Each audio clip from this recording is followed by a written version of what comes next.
The sound of laughter from the bedroom wasn't mine. I stood frozen in my own hallway, grocery bags heavy in my hands, listening to my husband's voice mixed with another woman's giggles. The keys were still in my hand, still warm from being outside in the summer heat. I had come home early to surprise him with his favorite dinner.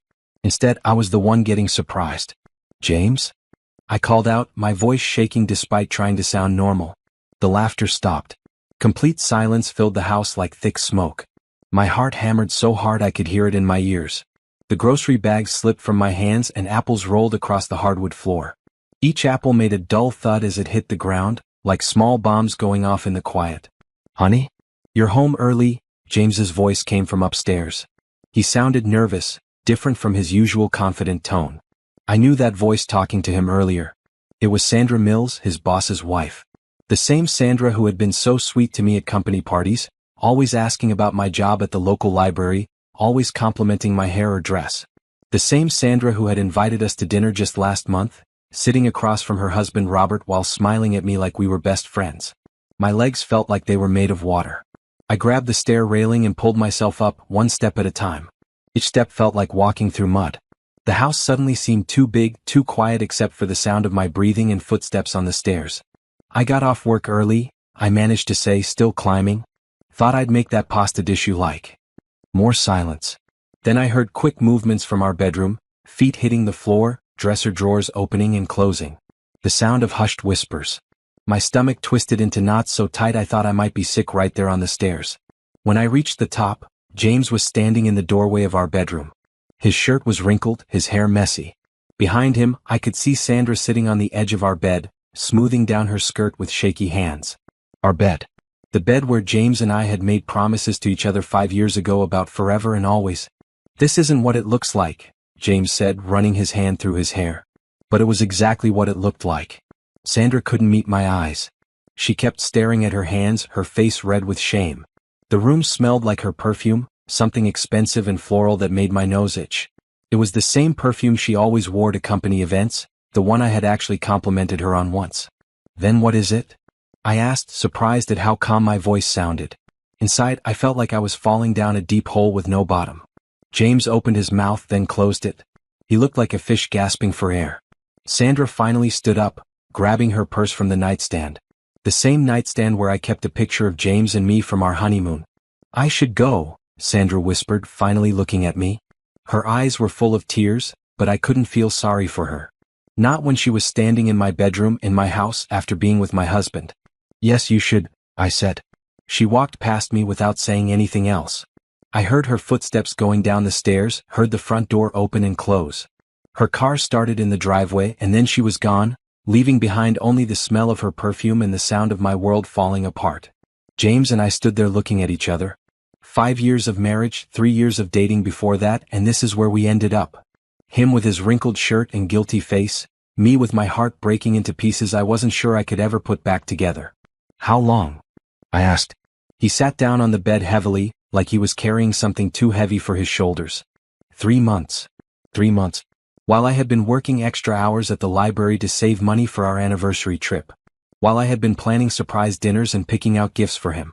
While I had been talking to my sister about maybe trying for a baby soon. 3 months of lies and sneaking around and pretending everything was normal. "Why?"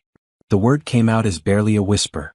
"I don't know," he said, which was probably the worst answer he could have given me. "It just happened. Things like this don't just happen. People make choices. They decide to lie and sneak and hurt the people who love them most. They decide that their promises don't matter anymore." I walked to our dresser and stared at myself in the mirror. Same dark skin, same brown eyes, same face I'd had this morning when I kissed him goodbye and told him I loved him. But somehow I felt like a completely different person. The woman who had left for work this morning had been married, had been happy, had been planning a future with the man she loved. The woman looking back at me in the mirror was none of those things. "I'm going to stay at my sister's tonight," I said.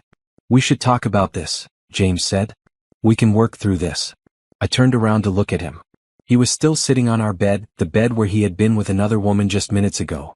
His face was hopeful, like he actually believed we could just talk our way past this. "Work through what? You sleeping with your boss's wife in our bed? You lying to me for 3 months? You making me look like a fool at every company party while you and Sandra shared secret looks?" He flinched like I had hit him. Maybe my words were hitting harder than I thought they would. "I made a mistake," he said. "A mistake is forgetting to pick up milk at the store." This was a choice. Lots of choices. I grabbed some clothes from the dresser and threw them into a bag. My hands were shaking so badly I could barely zip it closed. James sat there watching me, not saying anything else. What else was there to say? As I walked toward the bedroom door, I stopped and looked back at him one more time. This man I had loved for 8 years, who I had planned to grow old with, who I had trusted with everything I had. "The grocery bags are on the floor downstairs," I said. "There's ice cream in there. It's probably melting." Then I left him sitting there and walked out of the house we had bought together, out of the life we had built together, out of everything I thought I knew about love and trust and forever. My sister's house smelled like vanilla candles and baby powder. She opened the door in her pajamas, took one look at my face and pulled me inside without asking any questions. That's the thing about sisters. They know when your world has exploded just by looking at you. "What happened?" she asked, taking my bag and leading me to her couch. "James is cheating on me." The words felt strange coming out of my mouth, like I was talking about someone else's life. "With Sandra Mills, his boss's wife." She sat down next to me and wrapped her arms around me. I hadn't cried yet, hadn't let myself feel anything except shock and anger. But sitting there on her soft couch, surrounded by pictures of her kids and the life she had built, everything hit me at once. I cried until my throat hurt and my eyes were swollen. I cried for the 8 years I had given to James, for the future I had planned with him, for the trust that was broken and couldn't be fixed. My sister held me and didn't say anything, just let me fall apart in her living room while her kids slept upstairs. "I'm so stupid," I finally said when the tears slowed down. "No, you're not. You're loyal and trusting, and those are good things.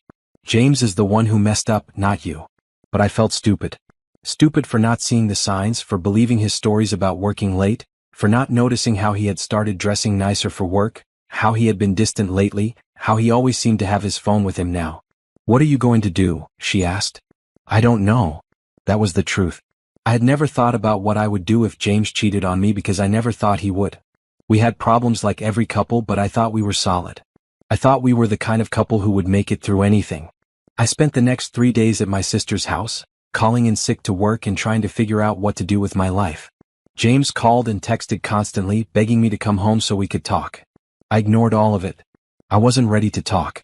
I wasn't ready to listen to him explain why he had thrown away our marriage for someone else. On Thursday morning, my sister went to work and left me alone with my thoughts and too much coffee. I was sitting at her kitchen table, staring out the window at her neighbor's garden, when my phone rang. It wasn't James this time. It was Robert Mills, James's boss, Sandra's husband. I stared at his name on my phone screen, wondering if I should answer. What could he possibly want to say to me? Did he know what his wife had been doing? Was he calling to blame me somehow, like this was my fault for not keeping my husband happy? Finally, I answered, "Hello. Hi, this is Robert Mills, James's boss. I was wondering if I could talk to you." His voice sounded tired, older than I remembered from the company parties. Usually he was loud and confident, always telling stories and making people laugh. Now he sounded like someone had taken all the energy out of him. "I'm not sure what we have to talk about," I said. "I found out about James and Sandra." The words hung in the air between us. So he knew. His wife had been cheating on him with my husband, and now we were both left picking up the pieces of marriages we thought were solid. "I'm sorry," I said, because I didn't know what else to say. "I'm sorry too. For both of us." There was silence for a moment. I could hear him breathing on the other end of the line, probably trying to figure out what to say next. This wasn't exactly a normal conversation for either of us. "I was wondering if you'd be willing to meet me for coffee," he said. "I think we both deserve to know the whole truth about what's been going on." I wasn't sure I wanted to know the whole truth. I already knew enough to understand that my marriage was over. Did I really need more details about how James and Sandra had been sneaking around, lying to both of us? But sitting alone in my sister's kitchen, I realized I did want to know. I wanted to understand how this had happened, how two people I trusted had been able to lie to my face for 3 months. Maybe Robert had answers I didn't have. "Okay," I said. "When? This afternoon? There's a coffee shop on Main Street called the Daily Grind. Do you know it?" I knew it. It was a quiet place with small tables and good coffee, the kind of place where you could have a private conversation without worrying about being overheard. "I'll be there at 2 o'clock. "Thank you," he said. "I know this is hard for both of us." After I hung up, I sat there wondering what I was getting myself into. Meeting with Robert seemed like a reasonable thing to do. We were both victims in this situation, both betrayed by people we loved. But something about his voice, something tired and sad and maybe a little angry, made me nervous. I spent the rest of the morning getting ready, trying to make myself look normal even though I felt anything but normal. I picked out a simple dress, nothing too fancy but professional enough for meeting with James's boss. I put on makeup to cover the bags under my eyes from crying and not sleeping. At exactly 2 o'clock, I walked into the daily grind. Robert was already there, sitting at a corner table with 2 cups of coffee in front of him. He looked different than he did at company parties, older, more serious. His usually perfect hair was messy, and his expensive suit was wrinkled like he had slept in it. "Thank you for coming," he said as I sat down across from him. He had ordered me a latte, the kind with foam art on top that I always got when James and I came here together. It seemed strange that he would know what I liked to drink, but then I remembered all those company parties where spouses mingled and made small talk about meaningless things. "How did you find out?" I asked. He laughed, but it wasn't a happy sound. "Sandra left her phone at home yesterday. She never leaves her phone anywhere.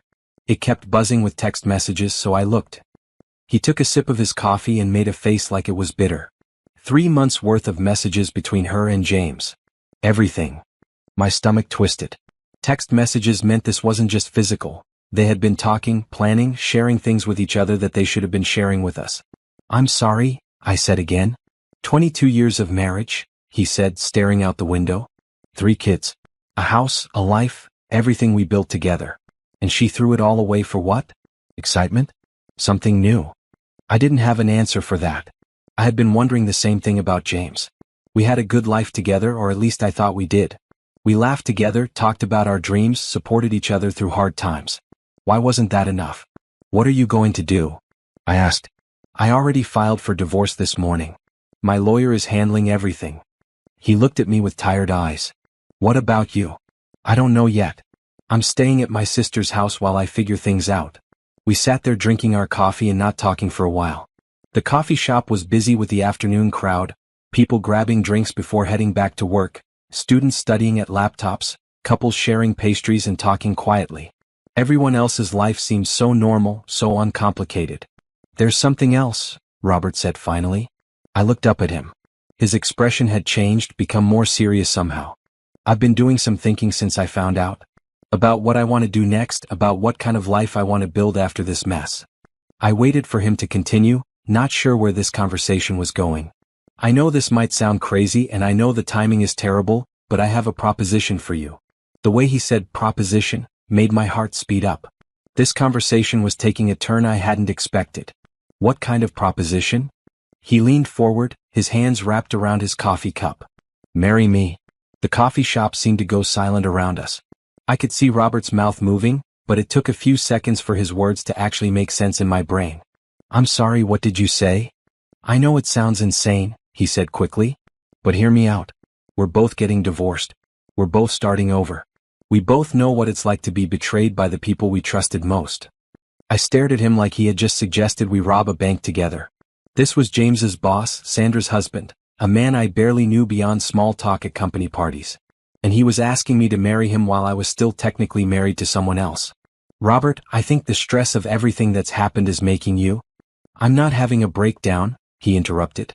"I've been thinking about this all night. Look, I'm 52 years old. I don't want to spend the next 20 years dating and trying to find someone new, wondering if they're going to cheat on me too. You're 31, you're smart, you're beautiful, and you understand what I'm going through because you're going through it too." My hands were shaking so badly I had to put my coffee cup down. This was the strangest conversation I had ever had in my life.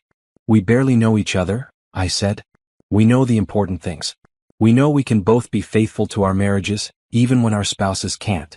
We know we both value honesty and commitment. And we know we both deserve better than what we got." He reached across the table and covered one of my hands with his. His hand was warm and steady, completely different from James's hands, which were always moving, always fidgeting with something. "Think about it practically," he continued. "I'm financially stable. I own my company, I have a house that's paid off, investments, retirement savings. You wouldn't have to worry about money ever again. You could quit your job at the library if you wanted to, or keep working if that makes you happy. Whatever you want." "This isn't about money," I said, pulling my hand away.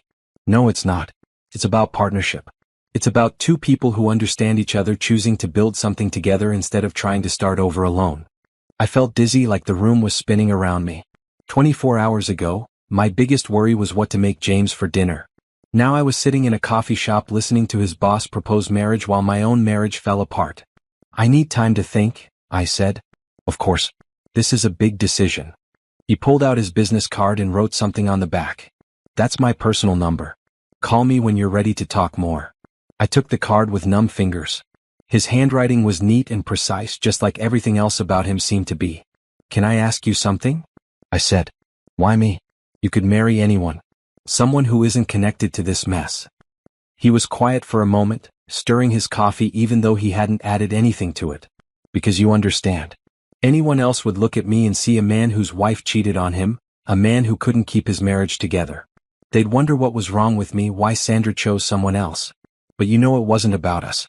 You know it was about them and their choices."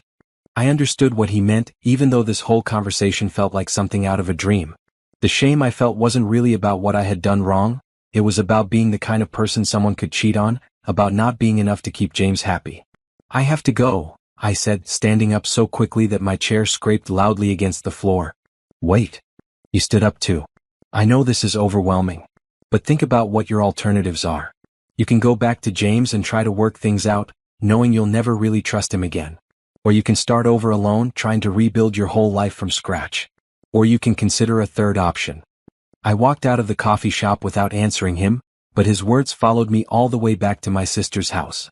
What were my alternatives, really? That evening, my sister came home from work to find me sitting on her back porch, staring at Robert's business card. "You look like someone who's seen a ghost," she said, sitting down next to me. "Something like that." I told her about my coffee meeting with Robert, about his impossible proposal, about the choice he was asking me to make. She listened without interrupting, which was unusual for her. Usually she had opinions about everything and wasn't shy about sharing them. "What do you think?" I asked when I finished the story. "I think it's the craziest thing I've ever heard," she said. "And I think you're actually considering it."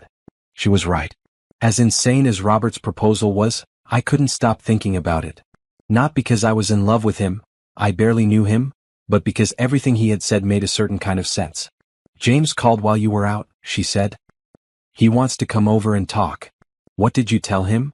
"I told him you weren't ready to see him yet. But he's not giving up. He seems to think he can convince you to forgive him." The thought of seeing James, of listening to him apologize and make promises he had already broken, made me feel tired in a way that sleep couldn't fix. "Maybe I should consider Robert's offer," I said. "Or maybe you should take some time to figure out what you actually want, not just what seems like the easiest way to avoid dealing with James." That stung because it was probably true. Robert's proposal wasn't really about love or partnership. It was about two hurt people trying to find a way to feel safe again. But was that so wrong? What if easy is what I need right now? I asked. "Then you're not the sister I know. The sister I know fights for what she wants. She doesn't take the easy way just because it's there." I went to bed that night thinking about what I really wanted from my life. For 8 years, everything I wanted had been tied up with James.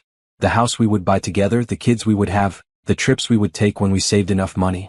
Now all of those dreams felt like they belonged to someone else. What did I want for myself, separate from any man? I wanted to feel safe. I wanted to trust the person I was with. I wanted to build something that wouldn't fall apart the moment someone else seemed more interesting or exciting. Maybe Robert was right. Maybe what we were both looking for wasn't passion or romance, but partnership and security. Maybe love wasn't the only foundation for a marriage. The next morning I called him. "I've been thinking about what you said," I told him. "And? I want to know more. About what you're really proposing, what this marriage would look like. Can we meet again? Somewhere private this time. My house maybe?" Going to his house seemed like crossing a line I wasn't sure I was ready to cross. But if I was seriously considering his proposal, I needed to understand what I would be getting into. "Okay. This afternoon? I'll text you the address." After I hung up, I sat there wondering what I was doing. Was I making the biggest mistake of my life, or was I finally making a decision that put my own needs first? My phone buzzed with another text from James. "Please come home. We can work this out. I love you." I deleted the message without responding. Love wasn't enough anymore. James loved me, but he had still chosen to betray me. Sandra probably loved Robert, but she had still chosen to hurt him. Maybe what Robert was offering, honesty, partnership, security, was worth more than love that came with no guarantees. I spent the rest of the morning getting ready to go to his house, to hear his full proposal, to make a decision that would change everything about my future. For the first time in days, I felt like I might be taking control of my life instead of just letting things happen to me. Robert's house was nothing like I expected. From the outside, it looked like every other house in the expensive neighborhood. Big, perfect, the kind of place where people who had made it in life were supposed to be happy. But when he opened the door, I could see that the inside told a different story. Moving boxes were stacked in the hallway. Furniture was covered with sheets. Pictures had been taken down from the walls, leaving behind lighter squares of paint that showed where they used to hang. It looked like a house that was being packed up, a life that was being taken apart piece by piece. "Sorry about the mess," Robert said, leading me through the chaos. "Sandra took most of what she wanted yesterday.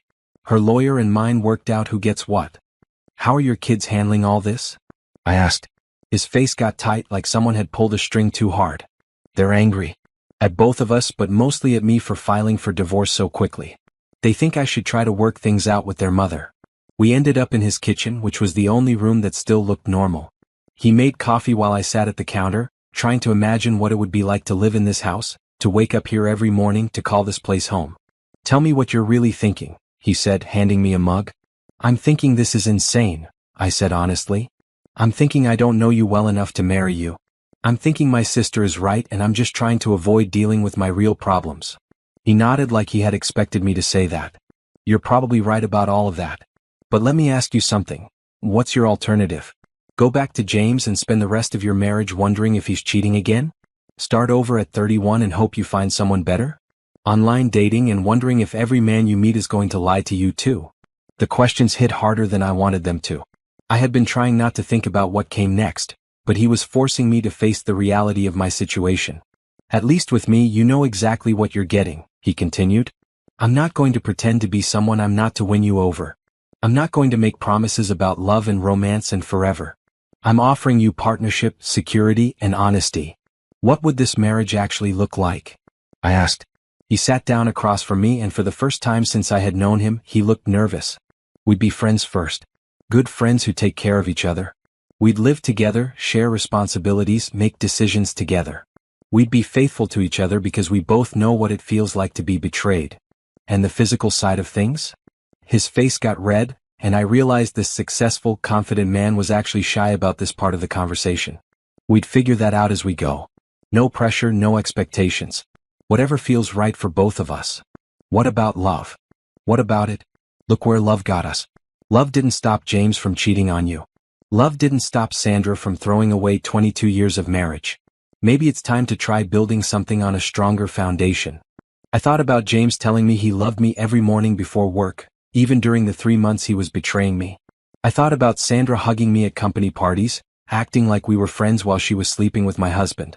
Maybe Robert was right. Maybe love wasn't enough. "I need to know more about you," I said. "About who you really are, not just the person I've met at parties." For the next 2 hours we talked. Really talked, the way I hadn't talked to anyone in months. He told me about growing up poor, about working his way through college and building his business from nothing. He told me about his first marriage, about how he and Sandra had met when they were both young and broke and full of dreams. "We grew apart over the years," he said. "I was working all the time building the business. She was raising the kids, managing the house. We became roommates instead of partners. I thought that was normal, what marriage was supposed to be like after a while." "When did you know she was cheating?" "I suspected for a while. She was different, happier, more energetic. She started caring about her appearance again, buying new clothes, going out with friends more often. I told myself it was good that she seemed happy again." "But you knew." "I knew. I just didn't want to deal with it. I kept hoping it would end on its own, that she'd realize what she was risking and stop. I understood that kind of willful blindness. I had ignored signs too, told myself James was just stressed about work when he started acting different." "What made you finally look at her phone?" "She came home from lunch with you last week, remember? That day you and she went shopping together while James and I were at the office." I remembered. Sandra had suggested we spend the afternoon together, just the two of us. We had gone shopping, gotten our nails done, talked about everything and nothing. It had been a good day, one of those times when I felt lucky to have such a nice friend. "She came home glowing," Robert continued. "Happy in a way I hadn't seen in years. And I realized it wasn't because she had spent the day with you. It was because she had spent the day thinking about him, planning when she would see him next.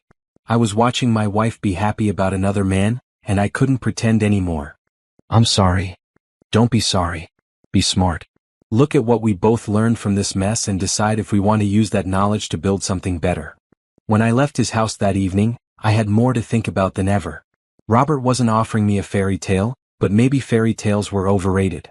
Maybe what he was offering, honesty, partnership, security, was more valuable than passion that could disappear as quickly as it came. That night, James showed up at my sister's house. I was sitting on the front porch when his car pulled into the driveway. For a moment, I thought about going inside, avoiding another confrontation. But I was tired of running away from hard conversations. He got out of the car slowly, like he was approaching a dangerous animal. He looked terrible, unshaven, wrinkled clothes, dark circles under his eyes. Part of me felt sorry for him, and I hated that part of myself. Can we talk? He asked, stopping at the bottom of the porch steps. Talk. He sat down on the steps, far enough away that we weren't touching but close enough that I could smell his cologne. The same cologne I used to love, that now just reminded me of lies and betrayal. I ended it with Sandra, he said. Congratulations. I mean it. It's over. It was a mistake, a stupid mistake, and I want to fix things with you. You can't fix this, James. Yes, I can. We can go to counseling, we can work through this together. People get past affairs all the time. I looked at him sitting there, my husband of 5 years, the man I had planned to grow old with. He looked sincere, desperate even. Maybe he really meant it. Maybe he really was sorry. But sorry wasn't enough anymore. Even if I could forgive you, how would I ever trust you again? I asked. How would I know you were really working late and not with someone else? How would I know you were telling me the truth about anything? Because I would prove it to you. Every day for as long as it took. That's not a marriage, James. That's parole. He was quiet for a long time, staring at his hands. Is there someone else? He asked finally. The question caught me off guard. What do you mean? I mean, have you met someone? Is that why you won't even consider working things out? I thought about Robert, about his proposal, about the choice I was facing. Was there someone else? Not in the way James meant, but maybe yes in a different way. This isn't about someone else, I said. This is about you choosing Sandra over me for 3 months.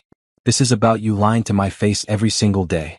This is about you making me feel like I wasn't enough to keep you happy. You were enough. You are enough. You just what? Got bored? Wanted something new? Decided our marriage vows didn't matter? He stood up and started pacing back and forth in front of the porch. I don't know why I did it. I don't know what I was thinking. I know it was wrong, I know I hurt you, and I know I don't deserve another chance. But I'm asking for one anyway because I love you and I can't imagine my life without you.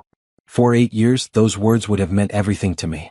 Now they just sounded like more promises he might break. I can't do this anymore, I said, standing up to go inside. Wait. He grabbed my hand. Just tell me there's hope. Tell me there's something I can do to earn your forgiveness. I looked down at his hand holding mine, at the wedding ring he was still wearing. The ring that matched the one I had taken off and left on my sister's kitchen counter 3 days ago. I'm filing for divorce, I said. His face crumbled like I had hit him. Don't say that. Please don't say that. It's already decided. Is this about money? About the house? We can figure all that out. You can have whatever you want. It's not about money. Then what is it about? I pulled my hand free and looked at him one last time. This man who had been my everything for 8 years, who I had trusted with my heart and my future and my dreams. It's about the fact that I don't love you anymore. I went inside and left him standing in the driveway. Through the window, I watched him get back in his car and sit there for a long time before finally driving away. That night, I called Robert. I want to hear your full proposal, I told him. I'll pick you up tomorrow morning, he said. We have a lot to discuss. Robert picked me up in a car I had never seen before. A simple black sedan instead of the expensive sports car he usually drove to company events. Everything about him seemed different now that we weren't pretending to be casual acquaintances. He was still polite, still careful with his words, but there was something more real about him. Where are we going? I asked as we drove through town. I want to show you something. We drove for about 20 minutes out of the city and into the countryside. The houses got bigger and farther apart, surrounded by trees and rolling hills. Finally, he turned down a long gravel driveway that led to a house I had never seen before. It wasn't as big as his house in town, but it was beautiful in a completely different way. It was older, made of stone and wood, with large windows and a wraparound porch. Gardens surrounded it, full of flowers I couldn't name but that filled the air with sweet scents. "What is this place?" I asked as we got out of the car. "It belonged to my grandmother. She left it to me when she died 5 years ago. Sandra never liked it, too far from town, too old-fashioned. But I've been fixing it up, working on it myself when I needed to get away from everything." He led me up the front steps and unlocked the door. The inside was nothing like his house in town. Where that house was formal and perfect, this one felt lived in and comfortable. The furniture was old but well made, the kind of pieces that got better with age instead of falling apart. "It needs work," he said, sounding almost nervous. "The kitchen needs updating, some of the floors need refinishing. But the bones are good. It's solid." I walked through the rooms slowly, taking everything in. The living room had a stone fireplace and built-in bookshelves filled with old books. The kitchen was small but had big windows that looked out over the gardens. Upstairs, there were 3 bedrooms and a bathroom with an old clawfoot tub. "Why are you showing me this?" I asked when we came back downstairs. "Because if you say yes to my proposal, this is where we would live. Not the house in town. That's too full of memories, too connected to my life with Sandra.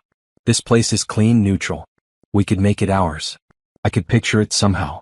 Waking up in one of those bedrooms with sunlight streaming through the windows. Having coffee in the kitchen while looking out at the gardens. Reading by the fireplace on cold nights. It felt peaceful in a way my life hadn't felt in a long time. "Tell me exactly what you're proposing," I said. We sat down on the old couch in the living room, and he took a deep breath like he was preparing for the most important business presentation of his life. "Here's what I'm thinking. We get married as soon as both our divorces are final.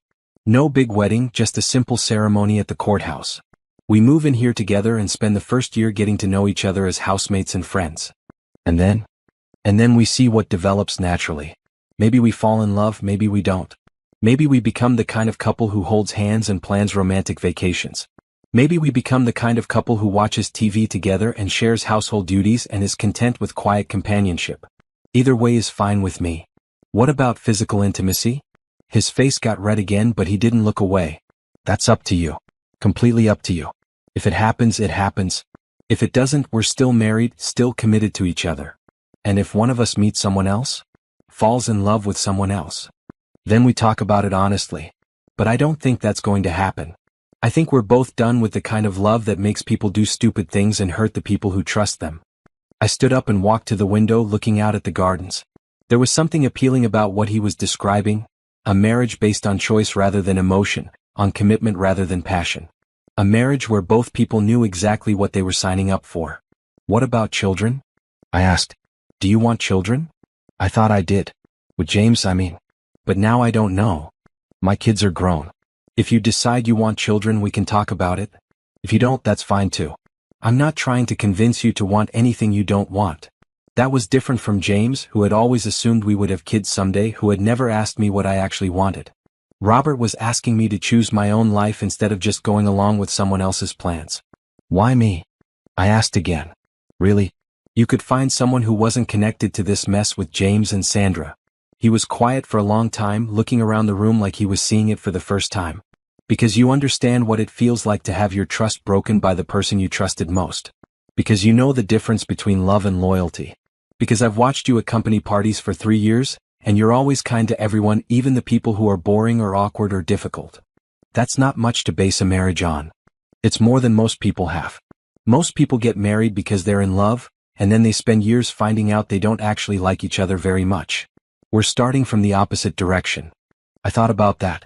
James and I had fallen in love quickly, gotten married because we couldn't imagine being apart. But when I really thought about it, did we actually like each other?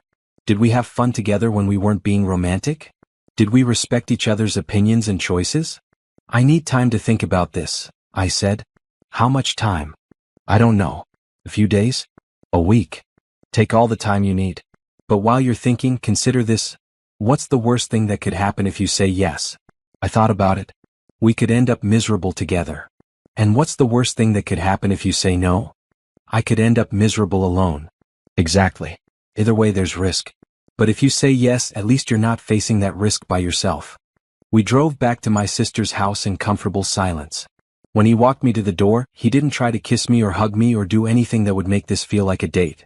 He just shook my hand like we were business partners who had just concluded an important meeting. Think about it, he said.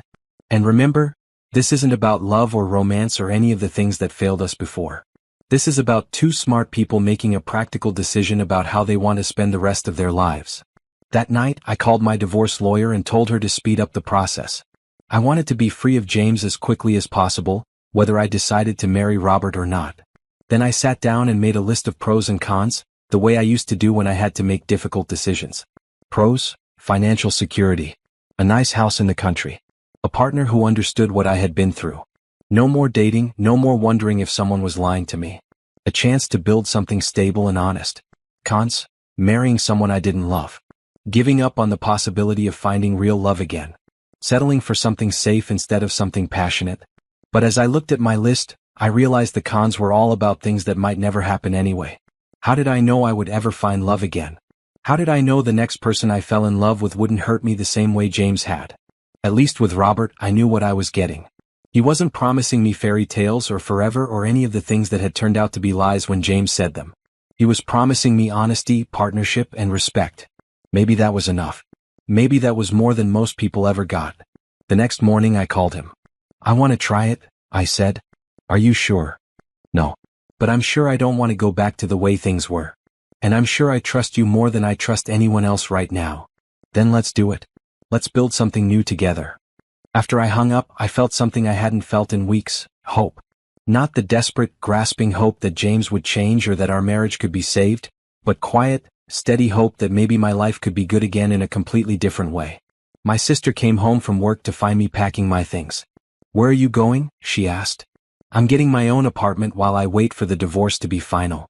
And then I'm getting married again. To Robert? To Robert. She sat down on the bed and watched me fold clothes into boxes. Are you sure about this? No. But I'm doing it anyway. Why? I stopped packing and looked at her. My sister, who had been married to the same man for 10 years, who had built a life based on love and trust and all the things I thought I had with James. Because sometimes safe is better than sorry, I said. And because I'd rather build something real with someone who understands me than spend the next 20 years hoping to find something magical with someone who might just hurt me again. She nodded slowly. If this is what you want, I support you. But promise me something. What? Promise me you won't settle for less than you deserve. Even in a practical marriage, you deserve to be happy. I promise. But as I said it, I wondered what happiness would look like in a marriage without love. Would it be enough to have companionship and security? Would it be enough to wake up next to someone who was honest with me, even if my heart didn't race when I saw him? I guess I was about to find out. Moving into my own apartment felt like stepping into a new life. It was a small place, nothing fancy, but it was mine. For the first time in 8 years, I could arrange the furniture however I wanted, hang pictures I liked, buy groceries without thinking about anyone else's preferences. The divorce proceedings moved faster than I expected. James didn't fight me on anything. Not the house, not the car, not the division of our savings account. His lawyer said he just wanted it to be over as quickly as possible. I wondered if that was because he felt guilty, or because he wanted to be free to pursue someone else. Either way, I was grateful. Every day I stayed married to him felt like wearing clothes that didn't fit anymore. Robert and I talked on the phone every evening, getting to know each other in a way we never had before. I learned that he read mystery novels, that he could cook better than most restaurants, that he had been taking care of his elderly father until he passed away 2 years ago. What was your grandmother like? I asked one night. The one who left you the house. She was practical, he said. Never wasted anything, never complained about what she didn't have. She used to tell me that happiness wasn't about getting everything you wanted, it was about wanting what you had. Sounds wise. She would have liked you. She always said the best marriages were between people who chose each other with their heads as well as their hearts. I thought about that after we hung up. Maybe that's what had been wrong with my marriage to James: too much heart, not enough head. I had loved him so completely that I hadn't stopped to think about whether we were actually compatible in the ways that mattered for the long term. 3 weeks after Robert's proposal, I got the call from my lawyer. The divorce was final. I was officially single for the first time in 8 years. That evening, Robert took me to dinner at a quiet restaurant outside of town. Not a romantic place, just somewhere we could talk without being interrupted or recognized by people from work. How do you feel? He asked after we ordered. Free, I said and realized I meant it. Sad but free. I know what you mean. My divorce was final yesterday. How are your kids handling it? His face got tight the way it always did when he talked about his children. They're angry with me for not trying harder to save the marriage. They think I gave up too easily. Did you? No. I gave up exactly when I should have. When I realized Sandra had already given up months ago.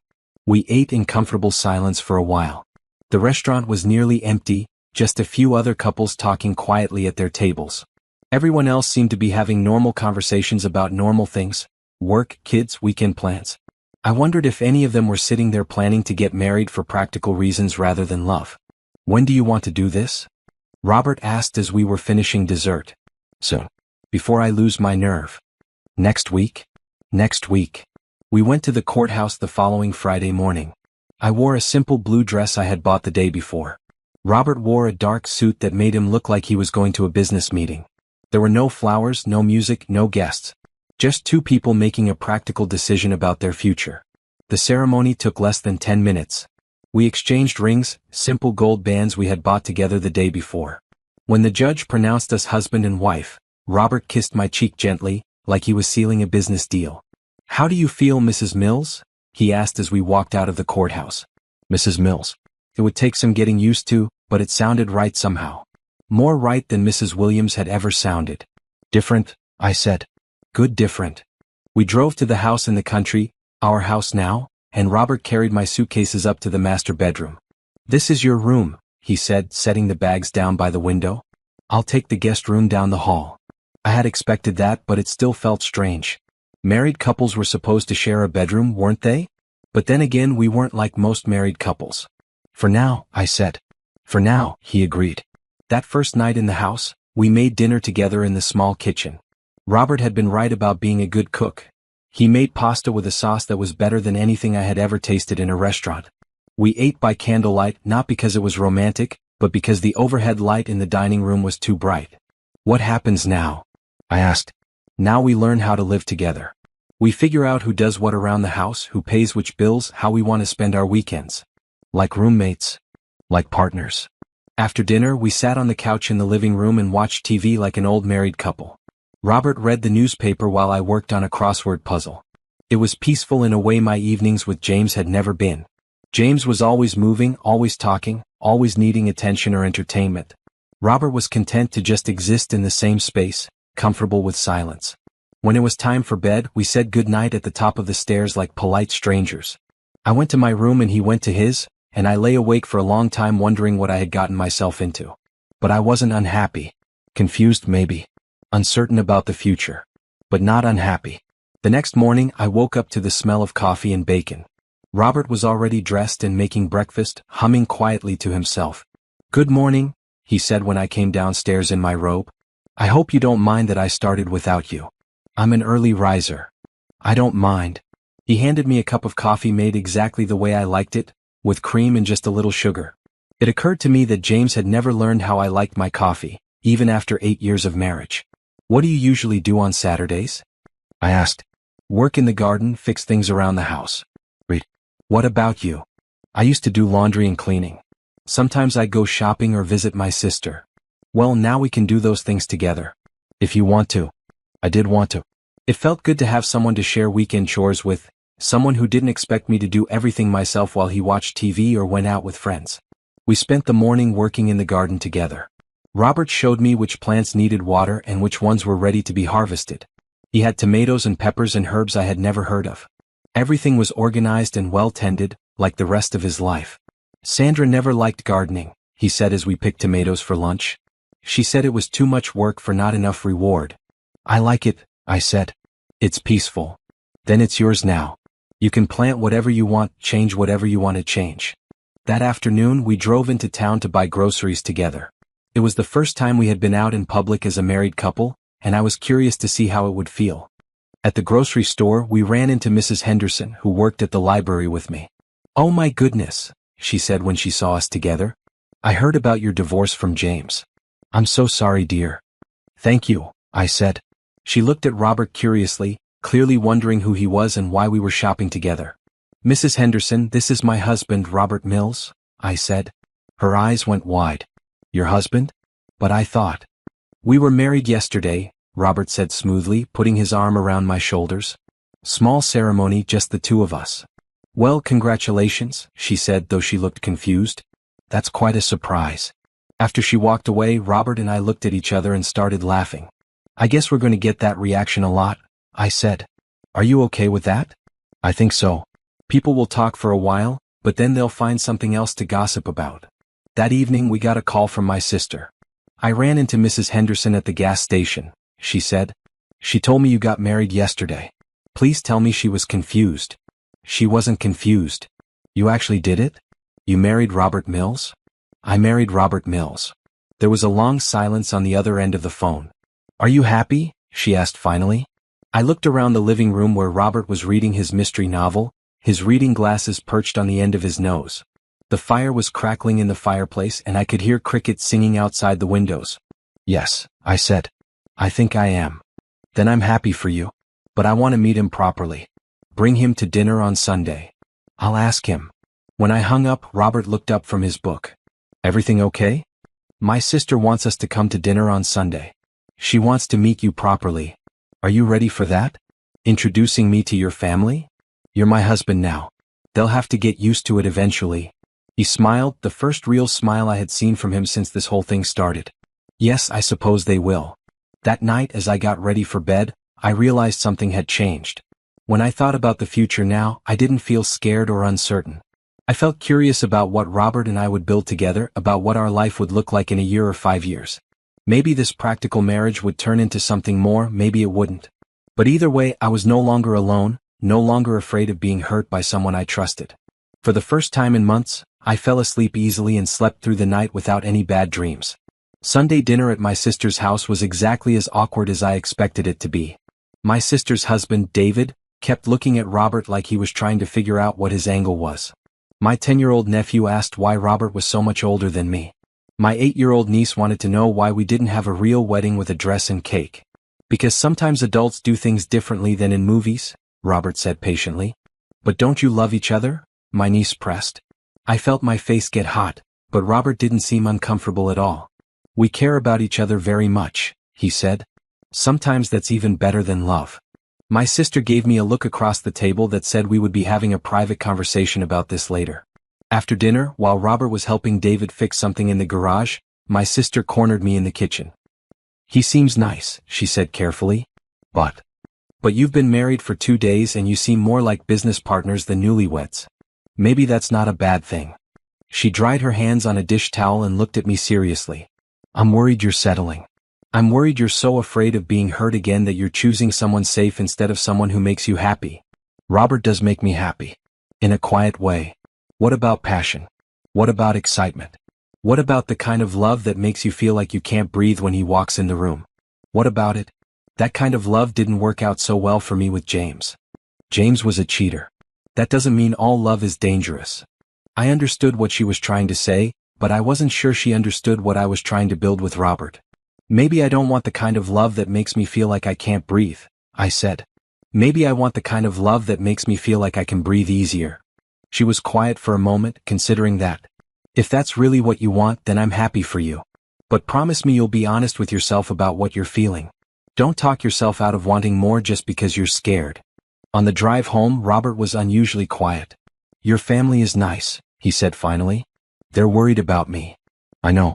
I would be too if I were them. I looked at him, surprised by his honesty. Do you think they should be worried? I think they love you and they want you to be happy. They're not sure I can make you happy because they don't understand what kind of marriage we're trying to build. Do you understand it? He was quiet for a long time, focusing on the road ahead of us. I think we're both trying to figure it out as we go, he said finally. That week, we settled into a routine that felt surprisingly natural. Robert left for work early and I went to the library at my usual time. In the evenings, we cooked dinner together and talked about our days. We watched TV or read books, sometimes in the same room, sometimes separately. It was peaceful in a way my marriage to James had never been. There was no drama, no fighting, no wondering what mood he would be in when he came home. Robert was steady, predictable in the best possible way. But my sister's words kept echoing in my head. Was I settling? Was I so afraid of being hurt that I was choosing safety over happiness? On Friday night, Robert suggested we go out to dinner. Anywhere special? I asked. There's a new restaurant in town I've been wanting to try. Unless you'd rather stay home. No, going out sounds nice. The restaurant was small and intimate, with soft lighting and quiet music. The kind of place couples went for romantic dinners. Several other couples were there, holding hands across their tables, gazing into each other's eyes, looking like they were in love. Robert and I sat across from each other and talked about work, about the house, about books we had been reading. Pleasant conversation between two people who liked each other. But we weren't holding hands, weren't gazing into each other's eyes, weren't looking like we were in love. Do you ever miss it? I asked suddenly. Miss what? Being in love. The excitement, the passion, the feeling like the other person is the most important thing in the world to you. He considered the question seriously, the way he considered everything. Sometimes, he said. But I also remember how exhausting it was. Always wondering what Sandra was thinking, always trying to make her happy, always feeling like I wasn't enough. But there were good parts too, weren't there? Times when being in love felt amazing? Yes. But those times got fewer and farther between as the years went on. By the end, Sandra and I were staying together out of habit more than love. What if we're just skipping straight to the habit part? Would that be so bad? A lot of couples who start with passion end up with habit anyway. Maybe we're just being more efficient. I laughed despite myself. That's a very unromantic way to think about marriage. I'm a very unromantic person. You knew that when you married me. You're a good cook, I said as I watched him bread the chicken. My grandmother taught me. She said a man who couldn't feed himself was half a man. Smart woman. She was. She would have liked you. There was something in the way he said it that made me look up from the salad I was making. He was focused on his work, but I could see a softness in his expression that I hadn't noticed before. Why do you think that? Because you don't complain about things you can't change. Because you work hard without expecting praise for it. Because you're kind to people even when they don't deserve it. Like James? Like James. The mention of my ex-husband hung in the air between us for a moment. We didn't talk about James and Sandra much anymore, but they were always there in the background of our relationship, the reason we had found each other in the first place. Do you think we would have met under different circumstances? I asked. You mean if our spouses hadn't been cheating with each other? Yes. Robert stopped what he was doing and really considered the question. Probably not. We moved in different circles despite working for the same company. You were the librarian married to one of my employees. I was the boss married to a woman who didn't work outside the home. Our paths might have crossed at company parties, but we never would have really seen each other. Do you think that means this is all just circumstance? That we're only together because of what they did to us? Does it matter? We're here now building something together. The reason we started doesn't change what we're creating. My sister's family arrived at 6 o'clock sharp. David brought flowers, which he handed to me with a slightly awkward smile. My nephew immediately started exploring the house, fascinated by all the old furniture and hidden corners. My niece stayed close to my sister, watching Robert with curious eyes. This is a beautiful house, my sister said as I gave them a tour. Thank you. It was Robert's grandmother's. It feels like a home, David said, and I could tell he meant it as a compliment. Dinner went better than I had expected. Robert was patient with the children's questions and stories. He asked David about his work and actually listened to the answers. He complimented my sister on her parenting and seemed to mean it. How long have you two been together? My nephew asked during dessert. We got married 3 weeks ago, I said. But how long were you boyfriend and girlfriend first? Robert and I looked at each other across the table. We had known this question would come up eventually, but we hadn't prepared an answer. We were friends first, Robert said carefully. Sometimes when you're adults, you can know pretty quickly if someone is right for you. Like love at first sight? Something like that. After dinner, while Robert and David were outside looking at the garden, my sister helped me clean up in the kitchen. He's different than I expected, she said. Different how? Warmer. More genuine. I thought he might be stuffy or cold, but he's actually quite sweet. He is sweet. And he looks at you like he actually cares about you. He does care about me. Do you care about him? I thought about the question as I loaded plates into the dishwasher. Did I care about Robert? Yes, definitely. More than I had expected to when I agreed to marry him. But how much more? Yes, I said. I care about him a lot. Good. I was worried you were just going through the motions, but I can see that you're not. That night, after my family left, Robert and I sat on the couch in the living room. He had his arm around me and I was curled up against his side, feeling relaxed and content. That went well, he said. They like you. I like them too. Your nephew reminds me of my son at that age. curious about everything, full of energy. Do you miss your kids? Every day. But they'll come around eventually. Once they see that I'm happy and not just trying to hurt their mother. Are you happy? He was quiet for a moment, his hand stroking my hair. Yes, he said. Are you? Yes, I think I am. You think? I'm happy, but it's different than I expected happiness to feel. It's quieter, steadier. Less exciting but more peaceful. Is that good or bad? I think it's good. I think maybe I needed peaceful more than I needed exciting. We sat there in comfortable silence, listening to the sounds of the old house settling around us. The refrigerator humming in the kitchen, the wind rustling the trees outside, the soft tick of the grandfather clock in the hallway. Can I tell you something? Robert said after a while. Of course. When I first proposed to you, I thought this would be easy. Two practical people making a practical decision. But it's more complicated than I expected. How so? Because I'm starting to feel things I didn't plan on feeling. And I don't know if that's good or if it's just going to complicate what we're trying to build. I lifted my head to look at him. What kind of things? Protective things. Caring things. Things that feel dangerously close to love. My heart started beating faster. Is that scary?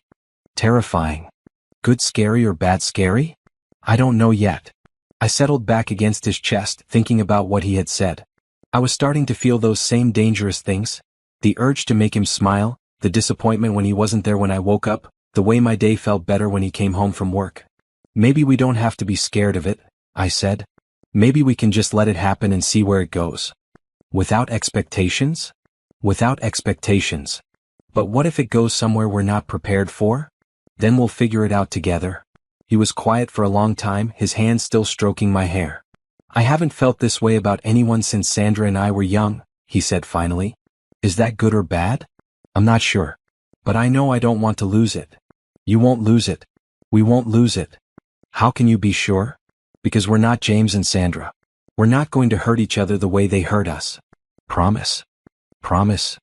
That night, when Robert walked me to my bedroom door, our goodnight kiss lasted longer than usual. When we finally pulled apart, we stood there looking at each other with something that felt like wonder. Good night, he said softly. Good night. But as I got ready for bed, I found myself wishing he had asked to stay. Not for anything physical necessarily, but just to be close, to fall asleep next to someone who cared about me. Maybe tomorrow night I would ask him. Maybe it was time to take the next step in whatever we were building together. The thought should have scared me, but it didn't. For the first time since my divorce, I felt ready to be vulnerable with someone again. And if I was going to be vulnerable with anyone, I was glad it was Robert. The next morning, I woke up to find Robert already gone. There was a note on the kitchen counter saying he had driven into the city to meet with some clients and wouldn't be back until evening. I felt oddly disappointed, like I had been looking forward to seeing him at breakfast. I spent the day working in the garden, thinking about the previous night and the moment we had shared in the hallway. Had I imagined the connection I felt when he took my hand at dinner? Was I reading too much into a simple gesture of kindness? Around noon my phone rang. It was James. I stared at his name on the screen, debating whether to answer. We hadn't spoken since the night I told him I was filing for divorce. What could he possibly want to say to me now?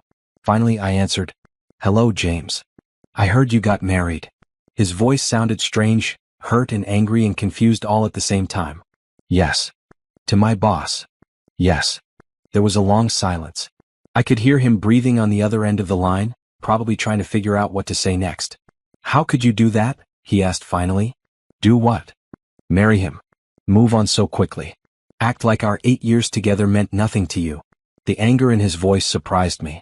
He was the one who had cheated, who had thrown away our marriage for 3 months of sneaking around with Sandra. How dare he be angry at me for moving on? Our 8 years together did mean something to me, I said. That's why it hurt so much when you betrayed them. But to marry Robert Mills? Of all people. My boss, the husband of the woman I was. The woman you were what, James? The woman you were sleeping with? The woman you chose over me? It wasn't like that. Then what was it like? He was quiet for so long I thought he might have hung up. I made a mistake, he said finally. A terrible mistake. But that doesn't mean you should throw your life away by marrying someone you don't love. Who says I don't love him? Do you? The question caught me off guard. Did I love Robert? I cared about him, respected him, enjoyed his company. I felt safe with him, trusted him in a way I would never trust James again. But was that love? That's not your business anymore, I said. You're making a mistake. He's using you to get back at Sandra and me. Can't you see that? Goodbye, James. I hung up before he could say anything else, but his words stayed with me for the rest of the day. Was Robert using me to get revenge on James and Sandra? Was this whole marriage just an elaborate way of getting back at the people who had hurt us? When Robert came home that evening, I was sitting on the front porch waiting for him. He looked tired from his long day in the city, but he smiled when he saw me. "How was your day?" he asked, sitting down next to me on the porch swing. James called. His smile faded. What did he want? To tell me I was making a mistake by marrying you. To suggest that you're using me to get revenge on him and Sandra. Robert was quiet for a moment, looking out at the garden where we had worked together that morning.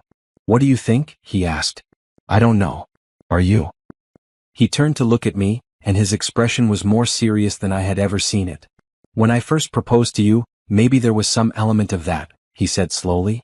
"Maybe part of me liked the idea of showing James and Sandra that we could move on and be happy without them." My heart sank. So James had been right.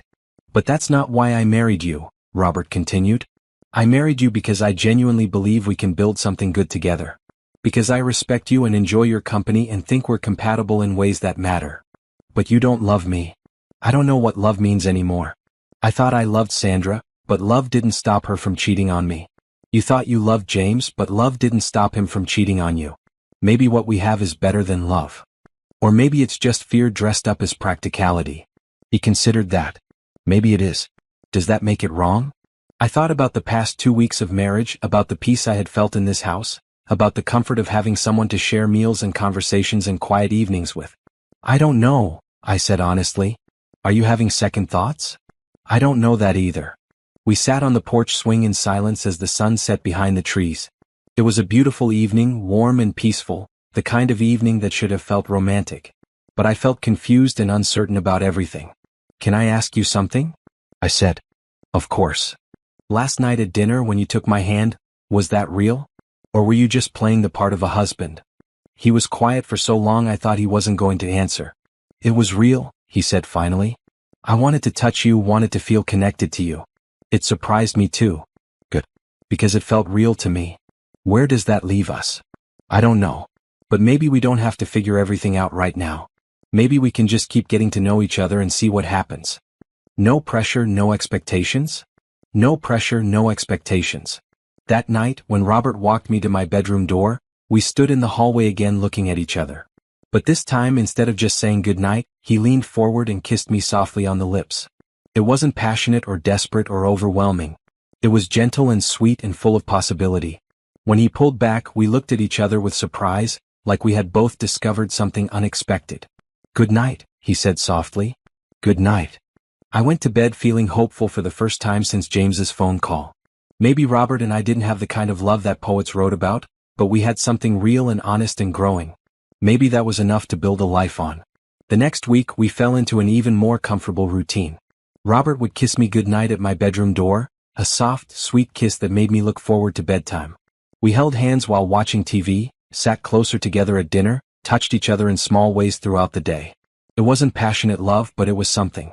Something that belonged to us, that we were building together without pressure or expectations or fear. One evening, as we were cleaning up after dinner, Robert asked me a question that surprised me. "Do you want to invite your sister and her family over for dinner this weekend?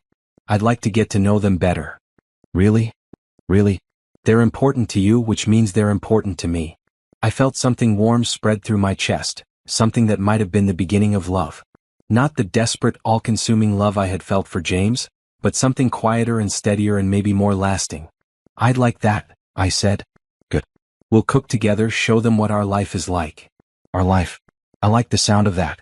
Saturday morning, Robert and I drove into town to shop for groceries for dinner with my sister's family. It was the kind of ordinary married couple activity I had done hundreds of times with James, but somehow it felt different with Robert. More collaborative, less stressful. "What does your nephew like to eat?" Robert asked as we stood in the cereal aisle. "Anything with sugar. But his parents try to limit that." "And your niece?" "She's pickier. She doesn't like foods that touch each other on her plate." Robert nodded seriously, like he was taking notes for an important business meeting. "We can work with that." We decided to make chicken parmesan with pasta and salad, foods that could be served separately for my niece, Simple enough that my nephew would eat it, fancy enough to impress my sister and her husband. As we walked through the grocery store together, I noticed other couples shopping. Some looked stressed, arguing about brands or budgets. Others looked bored, going through the motions of a routine they had done too many times. But a few looked happy, genuinely enjoying each other's company even while doing something as mundane as buying groceries. I wondered which category Robert and I fit into. We weren't arguing or looking bored, but were we happy? It was hard to tell the difference between contentment and happiness sometimes. "What are you thinking about?" Robert asked as we loaded bags into the car. "Just watching other couples, wondering what their stories are." "What did you conclude?" "That most marriages are probably more complicated than they look from the outside." "Including ours?" "Especially ours." That afternoon we cooked together in the kitchen, working side by side to prepare dinner for 4 adults and 2 children. Robert was methodical and precise, following recipes exactly. I was more improvisational, tasting and adjusting as I went. Somehow, our different styles complemented each other. "You're a good cook," I said as I watched him bread the chicken. "My grandmother taught me."